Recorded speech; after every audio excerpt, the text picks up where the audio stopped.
ఈ నెల 9 నుంచి ట్రాన్స్‌పోర్ట్ వెహికల్స్ బంద్ పాటిస్తున్నాయంటే అవునని అంటున్నారు all India motor transport Congress south zone ఉపాధ్యక్షులు వైవి ఈశ్వరరావు.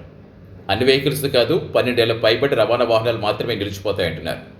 కేంద్రం రవాణా వాహనాల ఫిట్నెస్ ఛార్జీలు పెంచడం నిరసిస్తూ ఈ నెల 9వ తేదీ అర్ధరాత్రి నుంచి 12 ఏళ్లు పైబడి ఏవైతే రవాణా వాహనాలు ఉంటాయో వాటన్నిటిని నిలిపేస్తామని తెలిపారు. ముఖ్యంగా ఈ రైల్వే గూడ్స్, షిప్ యార్డులకు వెళ్లే వెహికల్స్ కావచ్చు, అలాగే ప్రజల అవసరాలు తీర్చే విధంగా ఈ ట్రాన్స్పోర్ట్ చేస్తూ ఉంటాయి కదా, ఆ వెహికల్స్ కానీ ఏవైతే 12 ఏళ్లు పైబడి ఉన్నాయో అవన్నీ కూడా వెహికల్స్ ఆ యజమానులు, ఆపరేటర్లు ఈ బంద్లో స్వచ్ఛందంగా పాల్గొంటారని చెప్తున్నారు. ఈ బంద్ ఎందుకంటే ఇప్పటివరకు రూ. 1340గా ఉండేది ఒక్కో వాహనం ఫిట్నెస్ ఛార్జీ.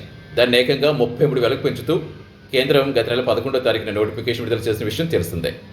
దీంతో ఇప్పటికే లారీల యజమానులు చాలా ఇబ్బందులు పడుతున్నారని, పాత లారీ యజమానులను ఇది ఇంకా ఆర్థిక ఇబ్బందులకు నెట్టేస్తుంది కాబట్టి దీనిపై పునరాలోచించాలని కూడా వారు డిమాండ్ చేస్తున్నారు.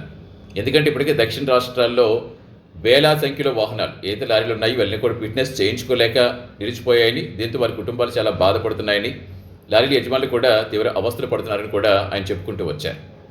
ఈ పాత రేట్లే కొనసాగించాలని డిమాండ్ చేస్తూ ఆ డిమాండ్ నెరవేరుకు కూడా ఈ బంద్ కొనసాగుతామని చెప్తున్నారు.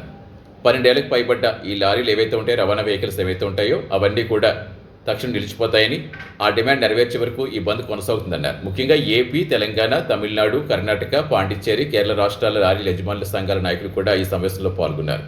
మరి సమయం దగ్గర పడుతుంది కాబట్టి కేంద్రం దిగొస్తుందా, వాళ్ళ డిమాండ్కు తగ్గట్టుగా పాత రేట్లే కంటిన్యూ చేస్తుందా చూద్దాం.